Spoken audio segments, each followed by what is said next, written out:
my action research to you today. All right, the action research is on, the question that drove my action research was, does personalizing data PLCs positively affect TEKS ratings? All right, what do you guys think? What do you think? You think it has a positive effect on TEKS rating? Why? Because of so many of the components that are addressed during those PLCs, like a lot of the collaboration, the professionalism, I just drew a blank, but like a lot of the things that's on here, the assessments, all of those things are talks about in our PLCs, and then if you go back and use the things we talk, I mean, I have seen through my own self how it could positively affect your rating. Okay. All right, so my problem is, and our presentation is going to answer that question. The problem was that the problem is that students at Bethune Elementary have traditionally scored low in the area of mathematics. Last year, only 59% of students in grades 3 through 5 scored beginning, proficient, or distinguished on Georgia milestones. I made a typo. Teachers have traditionally received general professional development that focused on the setup of the math block and not the work that should take place inside of the math block. So what that means is that they've just gone through PD about, okay, this is what guided math is. You should have 10 minutes of number talks, 20 minutes of whole group, and then you should have your station activity, but not necessarily breaking it down as to say so much as what happens in those stations. Okay? All right, the rationale is I wanted to focus on personalized professional development since our county and students are moving towards a personalized model. I felt like if our students are going to be required to follow this model, then we need to at least take a year and implement it with our teachers first. All right, I wanted teachers to work backwards, begin with the end in mind, look at the assessments that the students will participate in, and then create lessons so that their students are successful. That whole backwards design plan. Teachers will take the results of the assessment, both formal and informal, and then create actions to target those students who are not scoring proficient. Okay? The purpose of the study was to determine whether personalizing the math professional development that teachers receive here at Bethune Elementary would increase their TEKS scores and therefore positively affect student achievement. I began by organizing the data first by conducting pre-observations on participating teachers, analyzing observation data, conducting research, developing professional development, conducting post-observations, analyzing and collecting the data, and presenting the findings of the study to the team. All right, so with third grade, if you guys remember the DDI meeting that I had with you guys, I did not start looking at your TEKS data until March. I started out, this actually started as a short-term goal. I implemented it with with 4th and 5th grade because I had been working with them, and then I just included 3rd grade. So you guys didn't have as much time as 4th and 5th. All right, so there were some research questions that I used to drive my action research. The first one was, by allowing teachers the opportunity to only focus on their specific classroom needs, will individual teachers' TEKS ratings increase? And by engaging all teachers in planning for change, valuing peer-to-peer and individualized action planning, will TEKS ratings increase, resulting in student achievement? So those were the questions that, as I was creating the PD, that drove my PD. All right, so my plan was, step 1, inform the teachers of the action, research, and the rationale. Just let them know the work that I was going to be doing. Conducting weekly classroom observations during guided math. Step 3, having teachers meet weekly in data PLC to disaggregate their individual classroom data, and then plan for instruction. And we know that our DDI meetings are every Wednesday after school. And then step 4 was to conduct follow-up observations. All right, the review of the literature that I used. All right, there are 4 that I used here. The first one, I just took an excerpt from each piece of literature. By shifting how teachers access professional development opportunities, as well as the content they learn during professional development, we can put educators at the center of their own learning and ensure that all teachers are prepared to teach in a personalized, student-centered environment. All right, that was by Benson, Dallas, and Eller. All right, the second one says PD should be treated the same as student learning is treated. It should be differentiated for all learners so that all learners get what they need. And Education World put that one out. How you guys feel about that piece of literature?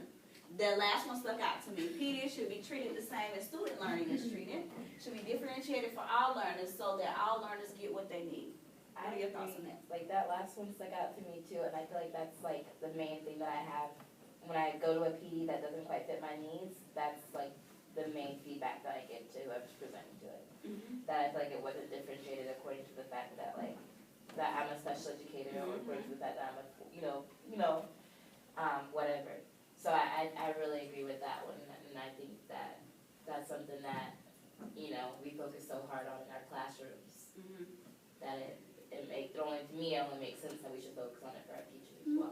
Yeah, I mean, because you want these are practices that you want to see implemented inside the classroom, right? So when you meet with teachers or when we meet with teachers, we have to keep in mind that we have, just like we ask you guys to model for the students, we have to model for you the expectations. So that is step 5.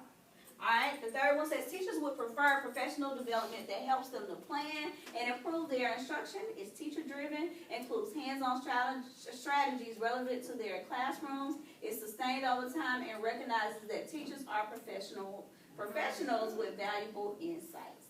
The excerpt comes from Education Week. All right, and the last one says that designing personalized learning experiences for teachers not only keeps us in touch with the needs of our students, but also allows us the opportunity to put ourselves in their shoes. Okay? Alright, so these were just some excerpts that I used to kind of drive the research that I was doing. Alright, so let's get down to the meat of it. What were the effects? There were several different data collection methods that were used. Quantitative data was collected through TEKS observations. And qualitative data was collected through observation surveys and collecting the action plan that the teachers had to create after the DDI. Okay? All right, so let's look at the results of finding. Again, I told you I started with 4th and 5th grade. Overall, 4th and 5th grade teachers. All right, so if you look up here, the brown color is the pre-observation data, and I'm going to break it down to show you which TEKS standards I focus on. All right, 49% of the teachers at 4th and 5th grade who taught math were scoring level 3 and level 4 on TEKS. Okay, this is pre-observation. Post-observation, that means after implementing the strategies from DDI, 88% of those teachers were scoring level 3 and level 4 on TEKS observations. So you can see that there was an increase. All right, so then I broke it down by standard. So we had TEKS standard 2, TEKS standard 3, 4, 5, and 6. All right, we talked about instructional planning, assessment strategies. I think you talked about that, how the direct correlation to assessment strategies and assessment uses, and we're going to look at that. All right, so with TEKS standard 2, at the beginning pre-observation data, 33% of those teachers were scoring level 3 and 4. Post-observation data, 83% of those teachers were scoring level 3 and 4. All right, standard 3 saying 45% were during pre-observation were scoring level 3 and 4, 83% during post-observation. So you can see that there's a trend here. All right, TEKS standard 4. 16%, and I'm going to ask you, what do you think TEKS standard 4 was? 16% were scoring level 3 and 4 on standard 4, and post-observation, 75% of those teachers were scoring level 3 and 4.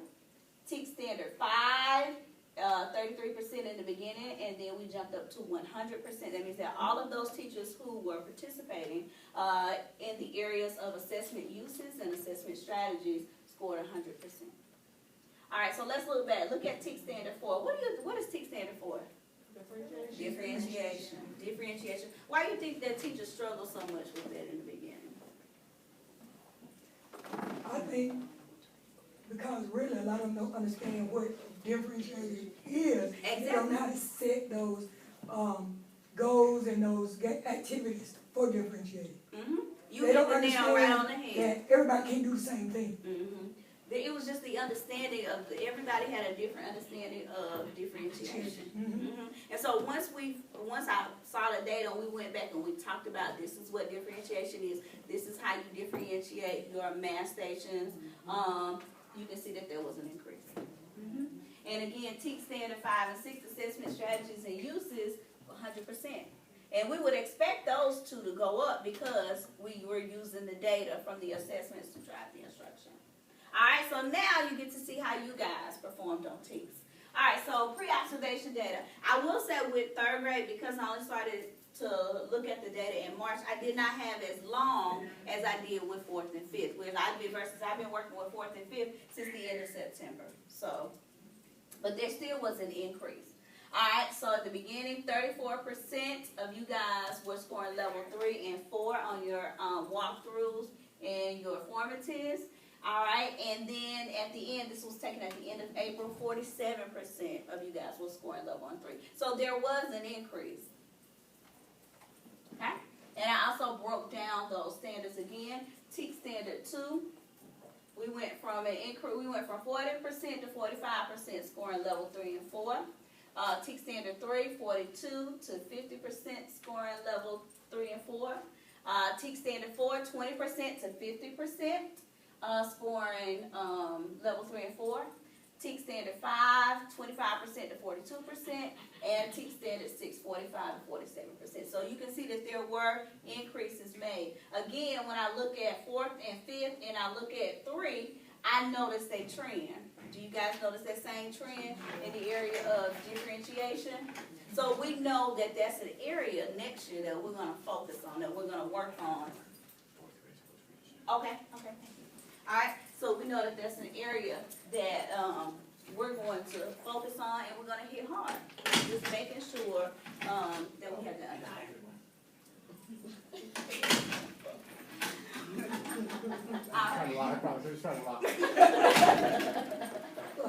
Alright, so looking at the action research reflection. So after I gathered all the data, I went back and reflected. Alright, the action research that was conducted on teachers in 4th and 5th grade was successful. There was a 39% increase in those teachers scoring level 3 and level 4 on their TEAC rating after the action research was conducted.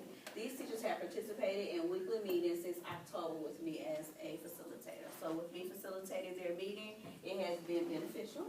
Alright, the action research that focused on teachers in 3rd grade did have a positive impact on the teachers' TEAC rating. There was a 13% increase in the teachers scoring level 3 and 4 on TEAC. Now, I did note at the bottom that these teachers didn't get the opportunity to participate as long as the teachers in 4th and 5th. But what we noticed is that next year, I am going to rotate in between the grade levels, and it's going to be especially good because you guys are going to be departmentalized. So hopefully, we'll be able to, when I have 3, I'll be able to meet with 3, 4, 5 at the same time. But I'll also be able to rotate to other grade levels. Okay? Alright, so our follow-up actions is that the admin team met in our weekly PLCs, because we have PLCs that we meet in. We discuss the implications of the data. Based on the quantitative and qualitative data collected, the action research was successful. We are going to continue this work into the next year. Our goal is to use this structure to increase TEAC scores and student achievement in grades K through 5. So not just focusing on 3, 4, and 5, but also putting those lower grades in there as well. Excuse me, Miss Smalls. Miss Small.